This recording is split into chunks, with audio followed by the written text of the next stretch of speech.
Programang ito ay rated SPG, striktong patnubay at gabay ng magulang ang kailangan. Maaaring may masiselang tema, lengguwahe, karahasan, sexual, horror o droga na hindi angkop sa mga... Wala po kami sa tabi ni Sir Pepe nung nangyari po yun. Pasok po kasi namin, ang nag-revive po kay Lolo ay Sino Carlos po. Narito na nga ang ating pakabangan ngayong Biyernes sa Abot Kamay na Pangarap. Hindi nga natuluyan itong si Don Pepe, subalit ay nakumatos nga ito. At dito naman na nagtataka itong sina Giselle na kung papaano daw nangyari iyon na nag-cardiac arrest itong kanyang ama. At dito na sinabi ni Doc Lindon kay Giselle na wala daw sila sa tabi ni Don Pepe nang nangyari itong cardiac arrest. At dagdag pa dito ni Annalyn na naabutan na lamang daw nila itong si Doc Carlos na nag-revive dito kay Don Pepe. Kaya napaisip na naman itong si Giselle na baka may kinalaman talaga itong si Carlos Benitez na kung bakit biglaan na nag-cardiac arrest ang kanyang papa.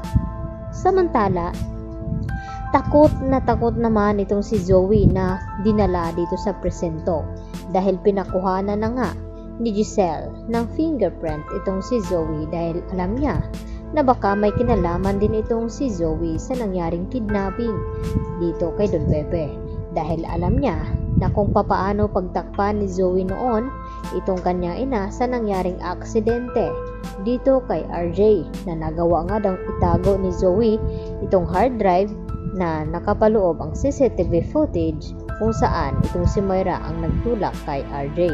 Kaya walang imposible na pwede rin niyang pagtakpan itong kanyang ina. At malakas talaga ang kutob dito ni Giselle na kapag may kinalaman itong si Moira ay may kinalaman din itong si Zoe.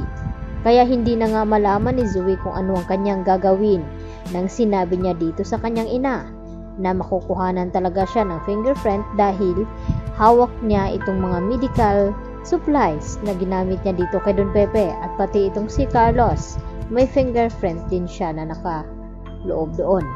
At dito nagalit itong si Moira na kung bakit ngayon lang daw sinabi ni Zoe sa kanya na nasa loob na nga sila ng presinto at papaano pa magawa ng paraan ni Moira na maabsuelto itong si Zoe sa mga akusasyon. Samantala, nagpasya na nga itong si RJ at Giselle na kinakailangang malipat ng ospital itong si Don Pepe dito sa Apex dahil alam niya na mas mababantayan niya ng husto itong kanyang ama at maglalagay din daw siya ng mga security dito sa kwarto kung saan kumatos itong si Don Pepe at gagawin nga lahat ni Giselle hindi la mawala ang kanyang ama dahil yun na lang ang tangi niyang pamilya na maaasahan ngayon dahil wala naman daw siyang anak at asawa. At dito naman na sinabi ni RJ kay Giselle na wag daw mag-alala dahil nandyan daw siya at ang kanyang mga anak.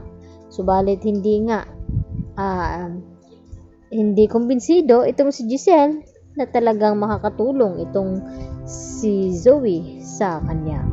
Kaya naman, gulat na gulat nga itong si Zoe na sabihin dito ni Giselle na kinakailangan makuha na ng fingerprint ito. Samantala, tila nababaliw na rin itong si Zoe sa kakaisip ng kanyang konsensya na kapag nawala nga itong si Don Pepe ay tiyak masisisi siya nito at malaking kasalanan ang kanyang nagawa. Kaya nang nagdadrive nga itong si Zoe ay hindi niya sinasadya na may mabunggo siya dahil sa inakala na itong si Don Pepe ang patawid doon. Kaya naman nagulat ito. Baka hindi magtagal ay mababaliw itong si Zoe hanggang siya na nga ang aamin sa kanyang ginawang aksidente dito kay Don Pepe. At yun pala ang dahilan na kung bakit na cardiac arrest itong si Don Pepe dahil tinanggal pala ni Carlos itong oxygen sa kanyang ulo. At nagising na pala itong si Don Pepe nang kausapin nga ito ni Carlos. Kaya dito naman yan masasabi siguro ni Don Pepe kay RJ at kay Giselle na mag-ingat kay Carlos dahil traitor ito at gusto siyang paslangin. Yan ang ating patuloy na pakabangan mga kapuso. Dito lamang yan sa Abot Kamay na Pangarap.